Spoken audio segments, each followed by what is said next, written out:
présentations qui nous ont déjà montré, dans un premier temps,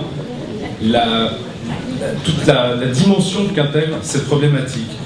Comme l'a dit Morgane, au début de la soirée, vous avez massivement exprimé votre préoccupation sur ce sujet à plus de 70%. Ce n'est pas une surprise. Depuis plusieurs années dans notre ville, le trafic de drogue s'est installé. Il est de plus en plus visible, de plus en plus anxiogène pour les habitants. Ces trafics ont bouleversé l'atmosphère et même l'équilibre de notre ville en paralysant l'espace public, mais aussi en mettant en péril l'avenir de nos enfants.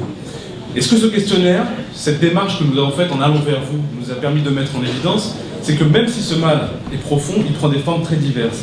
D'un quartier à l'autre, d'une rue à l'autre, d'un numéro de rue à l'autre. On constate que l'insécurité prend des formes très différentes. Certains habitants de la ville sont effectivement en première ligne dans cette bataille, dans ce combat. Ils sont confrontés au quotidien, devant leurs portes, devant le bas de leur bâtiment, à ces difficultés, aux dérives du trafic de drogue. Certains quartiers sont en effet devenus de véritables havres de paix pour les dealers, et vous avez de nombreux aussi à nous dire qu'il fallait peut-être repenser la manière dont l'architecture urbaine de notre ville était pensée. D'autres Odoniens, dans d'autres quartiers, ne sont pas confrontés directement à ces problématiques. Ils nous disent même que leur quartier est agréable. Mais ils expriment clairement leur dépit et leur tristesse de voir Saint-Ouen dans la presse faire les gros titres pour des faits divers.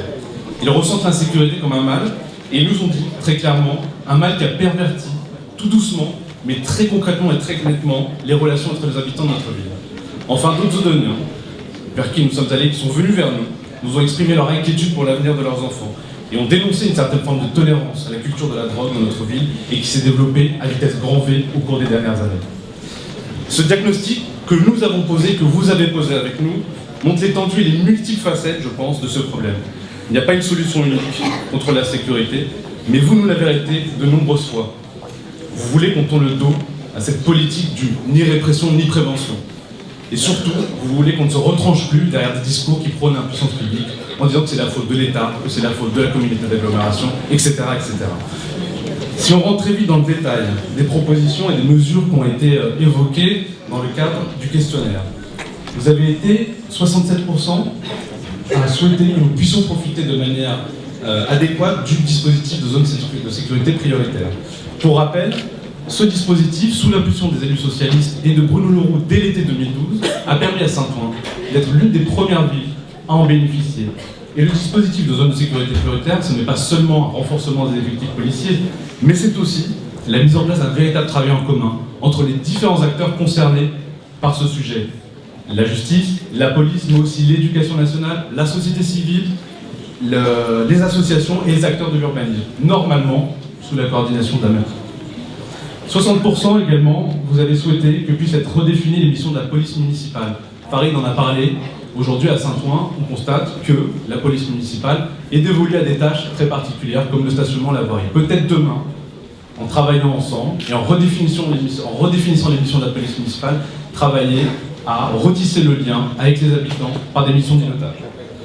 Vous avez également, enfin, exprimé à 52% votre souhait de renforcer la vidéoprotection et à 45% de mettre en place des correspondants numériques. De tous nos échanges, de toutes ces discussions, de tous ces questionnaires qui ont été traités et analysés, il me semble qu'on peut tirer deux pistes, deux points assez clairs qui se dessinent assez nettement. Le premier, c'est que demain, si à Saint-Ouen, on doit se positionner sur les questions de sécurité, il faut le faire avec une grande humilité. Il n'y a pas de recette miracle, une recette miracle, sinon on la connaîtrait. Par contre, il y a une chose qui est sûre. Pour réussir, il faut une envie réelle de changer cette situation. Trop d'années ont passé pendant lesquelles on a lié l'insécurité et la dégradation de notre cadre de vie. C'est donc d'abord une bataille qui appelle un changement profond des mentalités, des habitants, mais aussi du côté de la force politique. Une mobilisation de tous, des citoyens, et aussi et surtout de la municipalité, de la maire, du maire sortant, et du maire à venir, et de l'État. Deuxième point, il est primordial d'intervenir sur l'ensemble des causes de l'insécurité, à court et à long terme. Faiza en parlait, et Farid a repris ce point.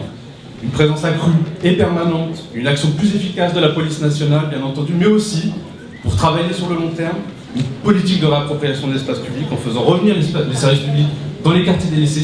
C'est quelque chose qu'on a entendu de manière très régulière, les antennes municipales, les annexes de police municipale, c'est des choses dont on doit discuter. Et surtout, une action déterminée et préventive auprès de notre jeunesse, pour sortir les jeunes de l'impasse dans laquelle ils sont aujourd'hui. C'est-à-dire casser cette relève qui est en train d'être mise en place de génération en génération, de guetteur en guetteur, empêcher d'assurer cette relève et aussi aller vers les jeunes pour les rapprocher du monde du travail.